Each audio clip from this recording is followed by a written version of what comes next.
BBA, BCA, BCom computer కోర్సులో 100% placement లభించే ఏకైక డిగ్రీ కాలేజ్ కూకట్పల్లిలోని iCreate degree college. Welcome to Suman TV, నేను విజయ్. సో ఎడారి కష్టాలు రోజుకో ఉదంతం బయటపడుతుంది. మదనపల్లి ఇష్యూ మరొక ముందే ఇప్పుడు తాజాగా కోనసీమ జిల్లాకు సంబంధించినటువంటి వీరేంద్ర కుమార్ అనేటువంటి ఒక యువకుడు గల్ఫ్ కంట్రీకి వెళ్ళారు. అక్కడ ఒక ఇంటిలో ఉద్యోగం ఇప్పిస్తానని ఏజెంట్ తీసుకువెళ్ళి ఖతార్లో కాకుండా సౌదీ అరేబియాలోని ఒక ఎడారి ప్రాంతంలో ఒంటెలను మేపడం కోసం అక్కడికి వదిలేశారంటూ కూడా అతను ఒక సెల్ఫీ వీడియో చేస్తూ ఒక వీడియోని సోషల్ మీడియాలో పోస్ట్ చేశారు. దానికి ఏపీ మంత్రి నారా లోకేష్ కూడా స్పందించారు. ఏం అధైర్యపడద్దు, త్వరలోనే ఇండియాకి తిరిగి వస్తామంటూ కూడా లోకేష్ రీట్వీట్ చేశారు. అయితే ప్రస్తుతం మనకి సుమన్ టీవీలో ఆ బాధితుడు ఎవరైతే ఉన్నారో వీరేంద్ర కుమార్, సరెళ్ళ వీరేంద్ర కుమార్ మనతో అక్కడ ఉన్నటువంటి దృశ్యాలను, అక్కడ పడుతున్నటువంటి కష్టాలను లైవ్లో మనకి అందించబోతున్నారు. ఎక్స్క్లూజివ్గా సుమన్ టీవీ ఎక్స్క్లూజివ్గా ఈ వీడియోని మీకు అందించబోతుంది. వీరేంద్ర గారు ఉన్నారండి? నమస్తే అండి. నమస్తే సార్. వీరేంద్ర గారు, ఏంటి మీరు అక్కడ పడుతున్నటువంటి కష్టాలని ఒకసారి సుమన్ టీవీ ద్వారా బయట ప్రపంచానికి, ప్రభుత్వానికి తెలియజేస్తారా ఒకసారి? సార్ చూపిస్తాను సార్. సార్ నేను బ్యాక్ కెమెరా ఆన్ చేయొచ్చా సార్ ఒకసారి?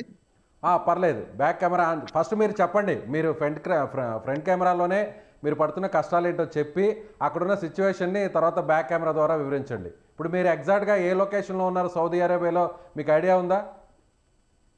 తెలియదు సార్. నేను ఎగ్జాక్ట్ ఏ లొకేషన్లో ఉన్నది తెలియదు సార్ నాకు.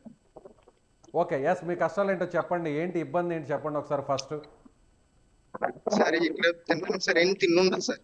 సరిగ్గా తిండి పెడతలేదు సార్. సరైన తాగడానికి వాటర్ కూడా ఉండలేదు సార్. కనీసం మార్నింగ్ బ్రష్ చేయడానికి కూడా వాటర్ ఉండలేదు సార్. సరైన పడుకోవడానికి కూడా ఉండలేదు సార్. సరైన మంచాలు కూడా అవసరం లేదు సార్. పోనీ మామూలుగా పడుకోవడానికి చిన్న రూమ్ లాంటిది కూడా, అటువంటిది కూడా ఏమీ లేదు సార్. మీరు 10 రోజులైంది కదండి, మీరు వెళ్ళి 10 రోజులైంది. దాదాపుగా 10వ తారీఖున హైదరాబాద్ నుంచి ముంబైకి వెళ్ళారు, ముంబై నుంచి ఖతార్కి వెళ్ళారు, ఖతార్ నుంచి సౌదీ అరేబియాకి ఎందుకు తీసుకెళ్లారు? ఏం చెప్పారు అసలు వాళ్ళ ఏజెంట్ మీకు? ఏం చెప్పారు? ఏం ఉద్యోగం అని చెప్పారు? ప్రజెంట్ అక్కడ మీరు చేస్తున్నటువంటి పని ఏంటి? సార్ నాకు ఈ ఏజెంట్ అయితే సార్, నాకు ఇంట్లో పని ఏమి ఉంటది, బయట పని ఏమి ఉండదు నీకు అని చెప్పాడు సార్. బయట పని అసలు ఉండదు నీకు, ఇంట్లో వారానికి 3-4 సార్లు పార్టీ జరిగి అది మాత్రం చూసుకోవాలి. ఎడారి వంట కోసం ఏం చెప్పలేదు సార్. మీకు ఖతార్లో ఒక ఇంట్లో జాబ్ అన్నారా? ఫస్ట్ ఇంట్లో జాబ్ చేయాలి, అక్కడ పని ఉంటుంది అని చెప్పారా? అవును సార్, ఇంట్లోనే ఉండాలి, ఇంట్లోనే జాబ్ ఉన్నది అన్నారు సార్. ఓకే, కానీ ఇప్పుడు అక్కడ మీరు పని చేస్తున్నటువంటి జాబ్ ఏంటండి? ఇప్పుడు మీరు అక్కడ చేస్తున్న పని ఏంటి? పని ఏంటంటే సార్, ఒంట్ల దగ్గర కాపలా సార్. ఒంట్లకి రోజు మేత వేయాలి సార్, ఒంట్లని కడగాలి సార్, చెత్త అంతా వెత్తాలి సార్, ఒంట్ల చెత్త అంతానే. చాలా నరకంగా ఉంది సార్. ఎండలోనే చేయాలి సార్. ఒంట్లకి ఒక్కొక్కసారి గడ్డి వస్తుంది సార్, ఆ గడ్డి దింపాలి సార్ ఎండలోనే. రైట్, తను ఆవేదన వ్యక్తం చేస్తున్నాడు. దాదాపుగా 10 కిలోమీటర్ల దూరంలో వెళ్ళి అక్కడ మంచినీళ్లు తీసుకొచ్చి ఒంటెలకు అక్కడ నీరునివ్వాలి, అలాగే వాటికి ఆహారం పెట్టడం కోసం తీసుకెళ్ళాలి. అదేవిధంగా ఆ ఒంటెలకు సంబంధించినటువంటి ఆ మలమూత్రాలన్నింటినీ కూడా తానే శుభ్రం చేయాలంటూ కూడా తన ఆవేదన వ్యక్తం చేస్తున్నాడు. మరొకసారి అతనితో మాట్లాడే ప్రయత్నం చేద్దాం. సౌదీ అరేబియా నుంచి మనతో పాటు అతను జాయిన్ అయి ఉన్నారు వీడియో కాల్లో, లైవ్లో. సో వీరేంద్ర, చెప్పండి, అంటే మీరు సెల్ఫీ వీడియోలో కూడా చెప్పడం జరిగింది, రక్తపు వాంతులు అవుతున్నాయి, ముక్కు నుంచి కూడా రక్తం కారుతోంది, అయినా కూడా మెడిసిన్స్ కూడా ఇవ్వలేదు, ఇక్కడ కనీసం తలదాచుకోవడానికి ప్లేస్ కూడా లేదు, షెల్టర్ కూడా లేదు అంటూ మీరు చెప్పారు. ఏంటి, నిజంగా అలాంటి సిచ్యువేషన్ ఉందంటారా? అవును సార్, అవును సార్. నేను 10వ తారీఖుని ఖతర్ వచ్చాను సార్. నన్ను 10 నైట్ అక్కడ నుంచి 11 సాయంకాలానికి నన్ను సౌదీ అరేబియా తీసుకొచ్చారు సార్. తీసుకొచ్చిన 2 రోజుల నుంచి నాకు ఏం తిన్నా, ఏం తాగినా, కనీసం నీళ్ళు తాగినా కానీ వాంతులు అయిపోయాయి సార్. ముక్కులంటే రక్తం వచ్చేసాయి సార్. రక్తంతో పాటు వాంతులు అయిపోయాయి సార్. ఓకే, మరి మెడిసిన్స్ ఇవ్వలేదా? వాళ్ళు అడగలేదా? అక్కడ ఉన్నటువంటి యజమాని మీరు మాట్లాడలేదా? అడిగాను సార్. సరే, నా పరిస్థితి ఎలా ఉంది సార్, నాకు వచ్చిన రోజు నుంచి ఈ రోజు వరకు నేను మోషన్ కూడా వెళ్ళలేదు సార్. ప్లీజ్ సార్, నన్ను హాస్పిటల్ చెక్ చేయించండి సార్, చెకప్ చేయించండి సార్ అని అడిగాను సార్. అయినా కానీ తీసుకెళ్ళలేదు సార్ ఇక్కడ ఉన్న ఓనర్స్. నువ్వు అలా హెల్త్ బాగాలేదు అన్నావు అంటే కనుక నిన్ను ఇంకా కష్టమైన దారుణమైన పనులు పెట్టేస్తానని బెదిరించారు సార్. ఓకే, మీరు ఏదైనా అడుగుతుంటే బెదిరిస్తున్నారు. అవును సార్. ఇప్పుడు మీరు ఉన్న ఏరియాలో ఎంతమంది ఉంటున్నారండి అక్కడ? ఆ ఎడారి ప్రాంతంలో ఆ ఒంటెలను చాకడం మేపడం కోసం ఎంతమంది ఉంటున్నారు అక్కడ మీతో పాటు? నలుగురు ఉన్నాం సార్. నలుగురు సార్. నలుగురు. ఆ నలుగురు ఏ ప్రాంతాలకు సంబంధించిన వారు? ఒకరేమో ఇథియోపియా కంట్రీకి సంబంధించిన వారు సార్, ఒకరేమో పాకిస్తాన్ కి సంబంధించిన వారు సార్, ఒకరేమో మన ఇండియాకి హైదరాబాద్ కి సంబంధించిన వ్యక్తి సార్. ఓకే, ఒకరు పాకిస్తాను, అలాగే మరొకరు గల్ఫ్ కంట్రీకి సంబంధించిన వ్యక్తి, మరో ఇద్దరు కూడా హైదరాబాద్ సంబంధించినటువంటి వ్యక్తులు ఉన్నారు. మొత్తం 5 మంది ఉన్నారు మీతో పాటు. లేదు సార్, నాతో పాటు నలుగురు సార్. మీతో పాటు నలుగురు నలుగురు. ఇంతకు ముందు. ఓకే అవును సార్. ఓకే, వారందరూ కూడా మీలాంటి డ్యూటీనే అక్కడ చేయాల్సింది? అవును సార్. ఇథియోపియా కంట్రీ ఆయన ఒక్కరు సార్, ఒక్కరు వంట మాత్రమే చేస్తాడు సార్. ఓకే, ఏంటి అక్కడ మీకు ఎలాంటి సౌకర్యాలు లేవు? కనీసం పడుకోవడానికి కూడా ఒక జాగా కూడా లేదు, షెల్టర్ లేదు, సరైనటువంటి ఫుడ్ కూడా లేదు అంటున్నారు. ఏంటి ఒకసారి అక్కడ ఆ ప్లేస్ని మాకు, ఆ సౌదీ అరేబియాలో ఉన్నటువంటి ఎడారి ప్రాంతంలో మీరు పడుతున్న ఇబ్బందులను ఒకసారి మీరు లైవ్లో చూపించగలుగుతారా? ఇదిగో సార్, ఇది ఒంట్లకి పెట్టే గడ్డి సార్. ఇది ఒంట్లకి పెట్టే గడ్డి. ఎస్, మనం విజువల్స్లో మీరు చూపిస్తుంది అంటే ఒంటెలకు పెట్టేటువంటి గడ్డి మేత, అంతేనా? అది ఇలా అది అవును సార్. అది ఇలా పరుచుకుని దీని మీద బెడ్షీట్ ఏది వేసుకుని దీని మీద పడుకోవాలి సార్ బయట నైట్ ఆ గడ్డి మీదనే మీరు పడుకోవాలి. అవును సార్. ఓకే, కనీసం అక్కడ మీరు పడుకోవడానికి అక్కడ ఒక మంచం కానీ, లేదంటే కనీసం ఏదైనా ఒక క్లాత్ కానీ, పట్ట కానీ, కనీసం చాప లాంటివి కూడా ఉండవంటారా? ఉండవు సార్. బెడ్షీట్ ఉంటుంది సార్, కార్పెట్ టైప్. అక్కడ బ్యాక్లో ఒక షెల్టర్ లాగా కనిపిస్తుంది, ఏంటండి అది? ఇదే సార్. ఇప్పుడు మీరు చూపిస్తున్నారు కదా మాకు, ఏంటది? చెప్పండి. Kitchen sir. కిచెన్. ఓకే, ఒకసారి లోపలికి వెళ్ళి చూపించే ప్రయత్నం చేస్తారా? కిచెన్ సార్ ఇది. చూపిస్తారా? ఒకసారి లోపలికి వెళ్ళి చూపిస్తారా? ఎస్, ఎడారి ప్రాంతం నుంచి ఎక్స్క్లూజివ్గా సుమన్ టీవీ దృశ్యాలు మీకు అందిస్తోంది. అక్కడ తెలుగు రాష్ట్రాల నుంచి, అదేవిధంగా కోనసీమ జిల్లా ప్రాంతం నుంచి, ఇసుకపూరి ప్రాంతం నుంచి వెళ్ళినటువంటి ఒక యువకుడు అక్కడ ఏజెంట్ చేతిలో మోసపోయినటువంటి ఉదంతం మనకి కనిపిస్తుంది. ఎస్, అక్కడ ఏంటండి అది? కిచెన్ అది? అవును సార్, కిచెన్ సార్. అంటే కిచెన్లో వంట అది మీరు చేసుకోవడానికేనా, లేదంటే ఎవరైనా అక్కడికి యజమానులు వాళ్ళకి వచ్చిన తర్వాత వాళ్ళకి వండి పెట్టడానికే ఆ వంటగది? లేదు సార్, మాకు చేసుకోవడానికి, యజమానులు పెట్టడానికి ఇదే సార్. ఇంకా అవును, మీరు ఇప్పుడు ఆ కిచెన్లో ఉండడానికి మీకు అక్కడ అలో ఉండదా అండి? అనుమతించరా? ఉంటా సార్. విపరీతమైన వేడి వచ్చేస్తుంది సార్. వేడి వచ్చేస్తుంది, లోపల ఉండడానికి కూడా వీలు కుదరదు. కుదరదు సార్. ఓకే, ఎంత ఉంటుంది ఇప్పుడు టెంపరేచర్? ఎంత ఉంటుంది అక్కడ ఇప్పుడు ప్రజెంట్? ఎంత ఉంది ఉష్ణోగ్రత? 48 సార్. 48 డిగ్రీలు ఉంది ప్రస్తుతం. అవును సార్. ఇప్పుడు టైం ఎంత అండి? 11:30 సార్. 11:30. సో ఉదయం 11:30 అక్కడ 48 డిగ్రీల ఉష్ణోగ్రత ఉందంటారు. చాలా ఎండ వేడిమి చాలా ఎక్కువగా ఉంటుంది కదా. 40 అంటేనే చాలా ఎక్కువగా ఉంటుంది ఇండియాలో. అలాంటిది ఎడారి ప్రాంతంలో 48 డిగ్రీలు అంటే ఊహించని విధంగా చాలా ఎక్కువ తీవ్రత ఉంటుంది, ఎండ తీవ్రత. చెప్పండి, ఏంటి ఆ చుట్టుపక్కల ఉన్న అదంతా కూడా ఎవరు కనీసం అక్కడ మనిషి అనేటువంటి జాడ కూడా కనిపించట్లేదు? అంటే ఆ ఇసుక తిన్నెల్లో అలా ఉండిపోతారా? ఎందుకండి అక్కడ ఒంటెలను అక్కడ ఉంచడానికి కారణం ఏంటి? అది తెలియదు సార్ నాకు. మరి ఎందుకు ఉంచుతారు ఏంటో నాకు తెలియదు సార్ అది. ఓకే, అంటే జనరల్గా ఎడారిలో ఒంటెలు మాత్రమే అక్కడ ఒంటెల ద్వారానే ప్రయాణం చేయగలుగుతారు అంటారు. కానీ వెహికల్స్ కూడా ఉన్నాయి ఆ ప్రాంతంలో, మీరున్న ప్రాంతంలో కార్లు కూడా కనిపిస్తున్నాయి. అవును సార్. ఈ వీళ్ళు ఏంటంటే సార్, ఈ కార్ కనిపిస్తుంది, ట్యాంకర్ ఉంది, అక్కడ కొన్ని కార్లు ఉన్నాయి. అదే సార్, ఆ కారు ఒకటే సార్. కారు ఒకటే, అది చూపిస్తాను సార్. ఒక కారు ఉంది, అవును. ఎస్, ఆ కారు పైన షెడ్ లాంటిది ఏదో ఏర్పాటు చేస్తున్నారు. ఒక ట్రాలీ లాగుంది, ఆ ట్యాంకర్ ఒక ట్రాలీ లాగుంది. అవును సార్. ట్రాలీ సార్ అది. ఆ కారు ఏంటంటే సార్, కారు వేసిన తిరుగుతారు సార్ మొత్తం. ఎడారి అంతా తిరుగుతారు సార్. వాళ్ళకి ఎన్ని ఒంట్లు ఉన్నాయో ఒంట్ల దగ్గరికి అన్ని తిరుగుతారు సార్. మళ్ళీ అక్కడ పెట్టేసి వాళ్ళ కార్లు వేసిన తిరుగుతారు సార్. ఎస్, ఒకసారి అది చూపించే ప్రయత్నం చేస్తారా? ఆ కారు, ఆ వెహికల్ని, అక్కడ ఉన్నటువంటి ఆ షెడ్ని కూడా చూపించే ప్రయత్నం చేస్తారా? ఎస్, ఒక ట్రాలీ ఉంది, ఆ ట్రాలీ కింద ఒక నీడ ప్రాంతం లాగా ఉంది. అక్కడ ఎవరైతే ఈ గల్ఫ్లో ఉంటున్నటువంటి వారు ఉన్నారో వారికి సంబంధించినటువంటి, ఇప్పుడు ఎవరైతే అక్కడ పనికి తీసుకువెళ్ళి పెట్టినటువంటి యజమానులు ఉన్నారో వారికి సంబంధించినటువంటి వెహికల్స్ కూడా అక్కడ కనిపిస్తున్నాయి. సో అక్కడ వాళ్ళు మాత్రం లగ్జరీ లైఫ్ని అనుభవిస్తూ అక్కడ పనికి వెళ్ళేటువంటి ఇలాంటి ఉద్యోగులను అనేక ఇబ్బందులు పడుతున్నారు. వారికి ఎలాంటి వస్తువులు కానీ, కనీసం ఉండడానికి గూడు కానీ, తినడానికి తిండి కానీ లేనటువంటి పరిస్థితి. కనీసం ఆరోగ్యం బాగలేకుండా, ఆరోగ్యం మరింత క్షీణించినా కూడా చివరకు రక్తపు వాంతులు, ముక్కులో నుంచి రక్తస్రావం జరుగుతున్నా కూడా కనీసం మందులు కూడా ఇవ్వలేదు అనేటువంటి బాధను అక్కడ మనకి వీరేంద్ర చెప్తున్నాడు. సో వీరేంద్ర చూపించండి మరొకసారి, అక్కడ విజువల్స్ ద్వారా ఒకసారి చూపించండి. ఓకే, మీరు లోపల అక్కడ ఉన్నటువంటి దృశ్యాలను చూపించే ప్రయత్నం చేస్తున్నారు. ఒకసారి బయటకు రండి, సిగ్నల్ వీక్గా ఉంది, ఎడారి ప్రాంతం కాబట్టి బయటకు రండి. ఎస్, ఇప్పుడు ఓకే అండి. వీరేంద్ర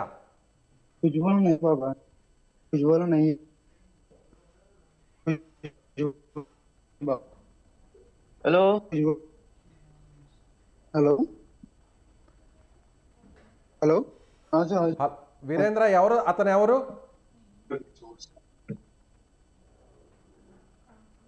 हेलो कौन है? हेलो मेरा भाई है, मेरा भाई है, मेरा भाई मेरा भाई मेरा भाई मेरा भाई है. వీరేంద్ర మీరు భయపడొద్దు, మీరు ఎక్కడ భయపడొద్దు. సుమన్ టీవీ మీరు అక్కడ జరుగుతున్నటువంటి అతనేనా, అక్కడికి వచ్చినటువంటి సేటు యజమాని బాబా అతనేనా? ఎస్, మనకి అక్కడ బాధితుడు ఆ వీడియోని అంతా చూపించే ప్రయత్నం చేస్తున్నాడు. ఒక్కసారిగా బాబా అక్కడికి వచ్చేసారంటే, యజమాని వచ్చేసారు. అక్కడ ఎవరు అని అడుగుతున్నారు, కోనే అంటూ కూడా అడుగుతున్నారు, తన సోదరుడు అంటూ కూడా చెప్తున్నారు. సో ఎక్కడ భయపడాల్సినటువంటి అవసరం లేదు. ఖచ్చితంగా ఇప్పటికే ఏపీ ప్రభుత్వం రెస్పాండ్ అయింది. అక్కడ ఉన్నటువంటి సిచ్యువేషన్ కూడా మీకు వివరించే ప్రయత్నం కూడా మనకి వీరేంద్ర చేశారు. ఏంటి మీరు చూశారుగా, ఇప్పుడు వీరేంద్ర సోదరి వారి బావ కూడా మనతో పాటు స్టూడియోలో ఉన్నారు. ఏంటమ్మా అసలు ఎందుకు వెళ్ళారు, ఏంటి మీరు ఇప్పుడు చూసారుగా అక్కడ పడుతున్నటువంటి ఇబ్బందుల్ని? వాళ్ళ ఇంటి దగ్గర తెలిసిన వాళ్ళ ద్వారా ఏజెంట్ ఒక హైదరాబాద్లో ఉంటాడు సార్, ఆయన ద్వారా వెళ్ళాడు. ఆయన 10వ తారీఖుని వెళ్ళాడు. 10వ తారీఖుని వెళ్ళగానే 11వ తారీఖుని యాక్చువల్గా ఖత్తరాని తీసుకెళ్లారు. ఖత్తరాని తీసుకెళ్తే మళ్ళీ నైట్కి నైట్ 11వ తారీఖుని సౌదీ అరేబియా బార్డర్లోకి తీసుకెళ్ళిపోయారంట. తీసుకెళ్ళిపోయిన తర్వాత అక్కడ నుంచి మెసేజ్ చేశాడు మాకు, ఇక్కడ ఇవన్నీ ఎడారిలో ఉన్నాయి, ఒంట్లో ఏమి ఉన్నాయి, ఇక్కడ తీసుకొచ్చి చేశారు, అక్కడ ఎవరైనా ఉన్నారా అని అడిగాను. నేను అడిగితే ఒక బీహార్ అతను ఉన్నాడు, అతను ఇండియా అతను. అండ్ అతనితో మాట్లాడాను, నేను ఒక 2 minutes మాట్లాడితే ఇక్కడే ఉంటాడు, ఈ ఎడారిలోనే ఉంటాడు, ఖత్తర్కి వెళ్ళడు, ఇక్కడే పని, ఇక్కడ తీసుకొచ్చి ఇక్కడే ఉంచారు, ఇక్కడే ఉంటాడు అనేసి అన్నాడు. నేనైతే ఇక్కడ ఉండను బావగారు, చాలా దారుణంగా ఉంది, ఇక్కడ ఎక్కడి నుంచో వాటర్ తీసుకురావాలి, ఎండలో అసలు నిలబడలేం, 47 to 57 degrees ఎండ ఉంటుంది అని చెప్పి, సరే నువ్వేం కంగారు పడకు, భయపడకు, మాట్లాడతాం, అతను మాట్లాడించమని చెప్తామంటే అతను ఆ రోజు నైట్ వాటర్ అయ్యి తాగి కొద్దిగా తిన్న నైట్ అంతా వామిటింగ్స్ అయిపోయినాయి ఆయనకి, అబ్బాయికి వీరేంద్రకి. వాళ్ళు ఏమన్నారంటే, నువ్వు ఇలాగే వాంతులు చేసుకుంటే ఇక్కడే చచ్చిపోతావు, నువ్వు ఇక్కడే చచ్చిపోతావు, నేను ఎక్కడ తీసుకెళ్ళడానికి కూడా ఉండదు, ఇక్కడ నువ్వు బాగున్నా బాగుపోయినా వర్క్ చేయాలంతే, ఇక్కడ మాకు అప్ చెప్పేశాడు అతను. మా వాడిని తీసుకొచ్చి అతను బీహార్ అని ఇతను ఇంకా భయపడిపోయాడు. ఇంకా భయపడితే అతనికి బీహార్ అతనికి ఒంట్లో ఉంటాయి కదా సార్, అక్కడ వంట కాలుతో తన్నింది, కాలు ఫ్రాక్చర్ అయింది. అతనికి 2 months అయింది ఆయనకి, బీహార్ అతనికి. ఆయన 5 years నుంచి 8 years నుంచి వర్క్ చేస్తున్నాడంట అక్కడ ఆ ఎడారిలోనే. ఆ ఒంటితో తంతే ఆ 3 months నుంచి ఆయనకి చూపించలేదు. ఈ అబ్బాయికి మోషన్ అవ్వట్లేదు, వామిటింగ్స్ అయిపోతున్నాయి, యూరిన్ కూడా పాస్ అవ్వట్లేదు అని చెప్పాడు. అప్పుడు వాళ్ళ బాబాని పిలిచి ఇద్దరిని హాస్పిటల్ తీసుకెళ్ళాడు. హాస్పిటల్ తీసుకెళ్తే ఆ వీరేంద్రని అయితే హాస్పిటల్లో చూపించలేదు. అతనికి హెల్త్ కార్డు లేదనేసి అతను చూపించకుండా తీసుకొచ్చారు. అతను కాల్ ఫ్రాక్చర్ అయిన అతనికి హెల్త్ కార్డు ఉంది అక్కడిది, ఆయనకే చూపించారు. మళ్ళీ తీసుకొచ్చేసి నేను ఇక్కడ నేను ఉండలేనని ఏడుస్తా, భయపడతా, నేను ఏమైపోతానో, అసలు ఇంటికి వస్తానా రానా అనేసి భయపడుతూ ఉన్నాడు. భయపడుతుంటే మళ్ళీ ఇలా గోల్ చేస్తున్నాడు, నేను వర్క్ చేయను అంటున్నాడు అనేసి అక్కడి నుంచి సౌదీ అరేబియా నుంచి బార్డర్ నుంచి మళ్ళీ ఇంకా 300 kilometers ఇంకా దూరం తీసుకెళ్ళిపోయారు. ఇప్పుడు తీసుకెళ్ళిన ఆ ప్రాంతం నుంచి కాకుండా మళ్ళీ వేరే చోటుకి తీసుకెళ్ళాడు. ఆ బాబాయ్ ఏం చేస్తాడంటే ఇంకొక అతనికి షిఫ్ట్ చేస్తాడు, ఇతని దగ్గర కాకుండా వేరే అతనికి షిఫ్ట్ చేస్తాడు. ఇక్కడైతే ఇక్కడికంటే చాలా ఎక్కువ 350 ఉంటాయండి సార్ ఒంట్లు. ఇక్కడ 4 ఉంటారండి, 5 ఉంటారంట, మొత్తం వాళ్ళే చూసుకోవాలి. రూమ్లు అవి బాగానే ఉంటాయంట కదా, నన్ను అడిగానంటే రూమ్లు నాకు చూపించాడు అనమాట, మామూలుగా వీడియో తీసి పంపించాడు. ఇక్కడ పడుకోవడానికి కూడా ఏమీ లేదు, ఇసుకలో పడుకోవాలి మేము ఇక్కడ బయట అనేది చూపించాడు. వాళ్ళ ఇంట్లో వాళ్ళకి కూడా వాళ్ళ ఫాదర్కి మమ్మీకి ఎవరికి చెప్పలేదని భయపడతాం, వాళ్ళ బీపీ పేషెంట్స్ అనమాట. మళ్ళీ వాళ్ళ అమ్మ నాన్న వీరేంద్ర మదన్ పాల్. మళ్ళీ వాళ్ళు ఏమైపోతారు అనేసి వాళ్ళకి ఇన్ని రోజులు చెప్పలేదు. ఇంటి దగ్గర వాళ్ళ పెద్దలకి కొంతమందికి చెప్తే ఎవరైతే పంపించారో ఏజెంట్కి ఆవిడని అడిగిన ఆవిడ ప్రాపర్గా రెస్పాండ్ అవ్వలేదు. మీరు అడిగారా ఏజెంట్ని అడిగారా? ఇప్పుడు వీరేంద్రని తీసుకెళ్ళినటువంటి ఏజెంట్తో మాట్లాడారా? ఏజెంట్ ఇక్కడ హైదరాబాద్లో ఇక్కడ మెడికల్ ఖత్తర్కి సంబంధించి దుర్గం చెరువు మెట్రో స్టేషన్ దగ్గర ఒకటి ఉంటుంది, ఖత్తర్ వీసాకి సంబంధించి మెడికల్ సంబంధించి. అక్కడికి వెళ్ళినప్పుడు నేను తీసుకెళ్ళాను అబ్బాయిని. అక్కడ మాట్లాడాను. ఈ అబ్బాయి అప్పుడు భయపడతానే ఉన్నాడు. బాగా నన్ను ఎక్కడికైనా ఎడారిలో తీసుకెళ్ళి పడేస్తారేమో భయం వేస్తుంది, అక్కడికైతే వద్దని చెప్పండి అంటే నేను ఇతనికి హిందీ రాదు వీరేంద్రకి, హిందీలో మాట్లాడాను అర్షద్ అన్న అతనితో. మాట్లాడితే లేదు ఖత్తర్ ఎక్కడ చూసినా 120 కిలోమీటర్స్ ఉంటుంది సరౌండ్, ఆ ఖత్తర్లోనే ఉంటాడు తప్ప బయటకి ఎక్కడ తీసుకెళ్ళరు అనేసి ఏజెంట్ అన్నాడు. ఓకే అనేసి అన్న వాళ్ళ ఇంటి దగ్గర తెలిసిన వాళ్ళతో కూడా వాళ్ళు మాట్లాడారు, వాళ్ళ మావి కూడా మాట్లాడారు ఏజెంట్ తోటి. అది తీసుకెళ్ళిపోయిన తర్వాత ఏమైందంటే ఇక్కడ మెసేజ్ చేస్తున్నాడు కదా సార్ మాకు, వీరేంద్ర ఇలా ఉంది, నా పరిస్థితి అసలు బాగాలేదు. ఆ ఏజెంట్కి నెక్స్ట్ డే మేము కాల్ చేసాం వాట్సాప్లో, అక్కడ ఖత్తర్ నెంబర్ తీసుకుని. ఆయన ప్రజెంట్ ఖత్తర్లోనే ఉన్నాడు ఏజెంట్. ప్రజెంట్ అతను తీసుకెళ్ళినటువంటి ఏజెంట్ కూడా అక్కడే ఉన్నారు, ఖత్తర్లోనే ఉన్నారు. అవును సార్. ఓకే. అతను ఏంటంటే నేను నా పర్సనల్ నెంబర్ నుంచి చేశాను, అది లిఫ్ట్ చేస్తాడా చేయడని, అది బ్లాక్ చేస్తాడు. బ్లాక్ చేసారా? కాల్ బ్లాక్ చేస్తాడు. ఎవరు? ఏజెంట్. మీరు కాల్ చేస్తుంటే బ్లాక్ చేస్తాడు. వాళ్ళ ఇంటి దగ్గర నుంచి ఎవరు చేస్తున్నా రెస్పాండ్ అవ్వట్లేదు, కాల్ లిఫ్ట్ చేయట్లేదు. వేరే నెంబర్ నుంచి చేస్తున్నా కట్ చేస్తున్నాడు కానీ రెస్పాండ్ అవ్వట్లేదు. అవును, మీరు ఇంత జరుగుతున్నప్పుడు పోలీసుల దృష్టికి కానీ వారికి ఏదైనా కంప్లైంట్ చేయడం లాంటిది ఏమైనా చేశారా? చేయలేదు సార్. అంటే వాళ్ళ ఇంట్లో వాళ్ళకి పెద్దలకి చెప్పాం కానీ ఎందుకు కంప్లైంట్ ఇవ్వలేదంటే మళ్ళీ ఎక్కడో దూరంగా ఉన్నాడు, మళ్ళీ ఏమైనా చేస్తారు, ఆ అబ్బాయిని ఏమైనా చేస్తారు, కొత్త ప్రదేశానికి వెళ్ళారు. ఒకసారి హాస్పిటల్కి తీసుకెళ్ళమని నేను ఇక్కడ ఉన్నాను, ఖత్తర్కి షిఫ్ట్ చేసేయండి నన్ను వాళ్ళ బాబాతో వీరేంద్ర అంటే, అతను ఏమన్నా కొట్టడానికి కర్ర తీసాడంట బాబా. ఓకే, నేను ఇక్కడ ఉండను, నన్ను ఖత్తర్కి తీసుకెళ్ళిపోండి, చేయండి, మార్చండి, మళ్ళీ ఆ ప్లేస్ తీసుకెళ్ళిపోండి అని అడిగాడు. కాలు పట్టుకున్నాడంట. కాలు పట్టుకుంటే కొట్టడానికి కర్ర తీసాడంట. కర్ర తీసుకుని నువ్వు ఎక్కడికి వెళ్ళడానికి ఉండదు, ఇక్కడ ఉండాలని అన్నాడంట. ఓకే. ఇప్పుడు కాదండి, ఇప్పుడు ఖత్తర్లో ఏ జాబ్ అని చెప్పాడు? ఖత్తర్లో ఇంట్లో పనికని తీసుకెళ్ళి, ఇంట్లో పని చాయ్ బిస్కెట్స్ అవి ఇవ్వడం, వాళ్ళందరూ పార్టీలు జరుగుతుంటాయంట. ఆ ఇంట్లో పనే చెప్తాం తప్ప వేరే పనికి ఎక్కడ తీసుకెళ్ళము, ఇంట్లోనే ఉంటాడు, ఇంట్లోనే పని చేస్తాడు అన్నాడు. అక్కడ తీసుకెళ్ళిన తర్వాత నైట్ నెక్స్ట్ డే షిఫ్ట్ చేస్తారు అతన్ని. ఆ ఏజెంట్ రెస్పాండ్ అవ్వట్లేదు. ఆ బాబా వాళ్ళు ఇతనికి అరబీ రాదు ఏమి రాదు, వాళ్ళతో మాట్లాడదామన్నా కూడా వాళ్ళు కూడా కొత్త వాళ్ళతో మాట్లాడాను సార్. వాళ్ళు దింపేసి ఇంతకుముందు ఎవరైతే సీనియర్స్ ఉన్నారో వాళ్ళ దగ్గర వదిలేసి వెళ్ళిపోతారంట, మాట్లాడరంట వాళ్ళు. ఇప్పుడు కాంటాక్ట్ చేసాడు కదా, మీతో కాంటాక్ట్ చేసాడు కదా, చేసిన విషయం అక్కడ ఉన్న వారికి తెలుసా? దేని గురించి? ఆ బాబాతో మాట్లాడారా? మీరు మాట్లాడారని మాట్లాడలేదు. అక్కడ పక్కన మన ఇండియా వాళ్ళు బీహార్ వాళ్ళు వర్క్ చేసేటువంటి వారితోనే మాట్లాడారు, ఇతనితో ఉన్న కొలీగ్స్తో మాట్లాడారు. కానీ అక్కడున్న ఇన్ఛార్జ్ ఆ యజమానితో అయితే ఎవరు మాట్లాడలేదు. ఎందుకంటే అక్కడ మనకు చూస్తుంటే కూడా ఒంటెల్ని అక్కడ ఎడారిలో అక్కడ తీసుకెళ్ళి అక్కడ దాదాపు 300-400 ఒంటెలను అంటే అది ఎట్లా ఏంటి అక్కడ చేసే వర్క్ ఏమనిపిస్తుంది? అదే సార్, అది చాలా దూరం నుంచి కూడా వాటర్ తీసుకొచ్చి పెట్టాలంట. ఎండలోనే ఉండాలి, అసలు ఎండ చాలా ఎండ ఉంటుందండి, టెంపరేచర్ ఎక్కువ, అసలు నిలబడలేరండి మనుషులు. అవును చెప్తున్నాడు, ప్రజెంట్ 48-45 ఉంది అని చెప్పి ఉంటున్నాడు. వెళ్ళేటప్పుడు ఎయిర్పోర్ట్లో ఎలా ఉన్నా 10 daysలో మొత్తం చేంజ్ అయిపోయాడు, మొత్తం నీరసం అయిపోయాడు. ఓకే, 10 రోజుల్లోనే మొత్తం మారిపోయాడు. వాళ్ళ అమ్మగారికి వాళ్ళకి నిన్నే చెప్తే వాళ్ళు ఇంకా అప్పటి నుంచి బాధపడతాను ఏడుస్తూనే ఉన్నారు వాళ్ళిద్దరు. మ్యారేజ్ అయిందా తనకి? లేదు సార్, 24 years. 24 సంవత్సరాలు. అంటే 5 సంవత్సరాలకి వీసా ఇచ్చారు. 5 సంవత్సరాలకి అంటే 2 years అగ్రిమెంట్కి వెళ్ళాడు అన్నమాట. ఏంటి అసలు తన ఫ్యామిలీ కండిషన్, మీ ఫ్యామిలీ కండిషన్ ఏంటి? వీరేంద్ర ఫ్యామిలీ కండిషన్ ఏంటి? మా వైఫ్ వాళ్ళ కజిన్ బ్రదర్ అండి. ఓకే. వాళ్ళ డాడీ గారికి కూడా హెల్త్ బాగోదు, వాళ్ళ మమ్మీకి కూడా లో బీపీ, వాళ్ళ ఇంట్లో ప్రాబ్లమ్స్ వల్లే బయటికి వెళ్ళాడు. ఇంకా దాదాపు 1,70,000 ఖర్చు పెట్టుకొని వెళ్ళాడు అని చెప్తున్నారు కదా. సో ఇప్పుడు ఈ అమౌంట్ అంతా కూడా తీర్చాలి అనే టెన్షన్తోనే వెళ్ళుంటాడు అనుకోవచ్చు. అవును సార్. సో ఇప్పుడు లోకేష్ గారు కూడా ట్వీట్ చేశారు, రెస్పాండ్. మూవీ టీమ్స్ అని ఉంటుంది విఎఫ్ఎక్స్లో, మా రిలేటివ్ పర్సన్ ప్రమోద్ అని ఉంటాడు ఆయన, అందులో విఎఫ్ఎక్స్లో చేస్తాడు మూవీ టీమ్స్ అని. అందులో ఈ వీరేంద్ర వీడియో షేర్ చేసిన తర్వాత రిలేటివ్స్ అందరికీ, ఆ ప్రమోద్ వాళ్ళ టీం వాళ్ళందరికీ, మూవీ టీం వాళ్ళకి అందరికీ, ఫ్రెండ్స్కి అందరికీ షేర్ చేశాడు. అందరూ ఏం చేస్తారంటే సోషల్ మీడియాలో షేర్ చేయడం జరిగింది. మిలాగ్రో మూవీస్ అనే వాళ్ళ టీం వాళ్ళు ట్విట్టర్లో పోస్ట్ చేశారు సార్. పోస్ట్ చేస్తే అది నారా లోకేష్ గారు అన్నీ రియాక్ట్ అయ్యారు.